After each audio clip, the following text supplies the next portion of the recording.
Custom painting actually started back in the days when guys would hand stripe carriages. It kind of started there and then just kind of exploded into the automotive market. We've painted everything and anything under the sun, from guitar bodies, prosthetic legs, cars, trucks, bikes, sleds, you name it. Anything we can get paint to stick to, I mean, we do. There's still going to be an interest to say, hey, you know, I want something a little different. You know, everybody has their dreams.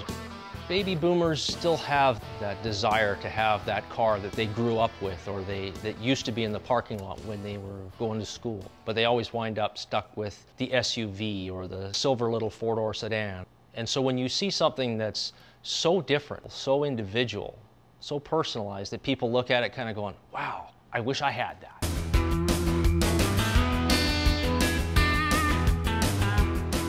There's still a desire to have those cars. There's a different taste now, but it's still rooted in custom culture and the custom painting and the custom car culture that boomed in the 50s. Some of the most amazing work I've seen, a lot of it is on the Hispanic lowriders. Intricate and busy. And it speaks of a lot of their culture. The East Coast has got a different style. You know, the southern parts of the states, like Texas or Arizona or even New Orleans, you're going to see different styles of artwork based on that culture that's built in there. Usually the painters are the ones that get all the glory. You go up to a car show and say, oh wow, that's awesome, who painted that? There's so many different aspects of that build that you know, just get overlooked because everybody sees the shiny stuff. You don't see how much technical knowledge that it takes to do suspension, to do upholstery. You know, a lot of the shows that you see on TV these days don't really showcase the amount of time, the amount of energy that it takes to build a car. You never hear about the guys that have been, you know, doing metal work for hours and hours and hours on end. Usually they just show, you know, rolling into the paint booth after it's been sanded, and that's it. Paint is just one of the most visual that most of us get drawn to, like moths. You put something shiny out, I mean, everybody's kind of like, ooh, hey, what's that over there?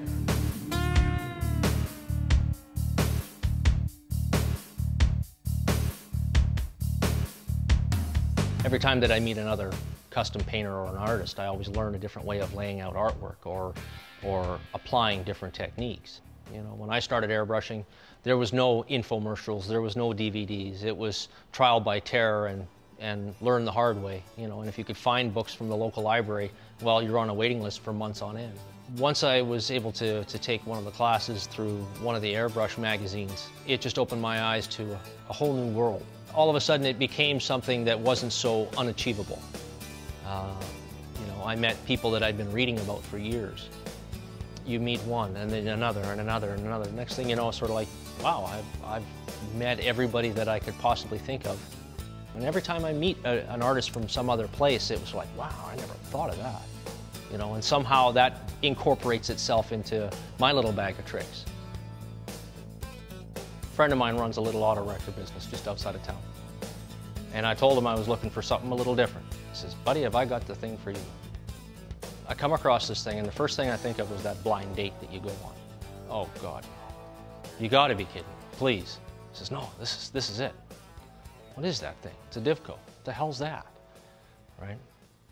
Wandered around the yard, checking to see if there's anything else. You know, been out there for 4 hours. And finally, I pushed some junk out of the way, sat in this thing, and I just started laughing.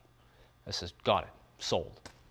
The idea was to find something that we can use as a billboard on wheels. And I mean, you know, well, you can't get much bigger and billboard than that on 4 wheels. And then the dreams just started kind of stretching. So I said, well, why don't we try to see if we can get this thing to the SEMA show?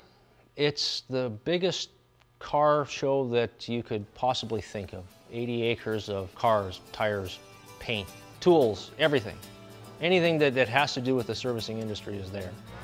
If we could get it to SEMA, you know, we'd get this thing out in the sun, put it on the, you know, pull all the inner panels and whatnot off of it, lay them out on tables and invite all our custom painter friends from all over the globe to tag it So every time I walk into that thing or get into the thing and I look and it's like, hey, there's my buddy over, you know, in LA, there's my buddy in Carolina, there's my buddy in Boston.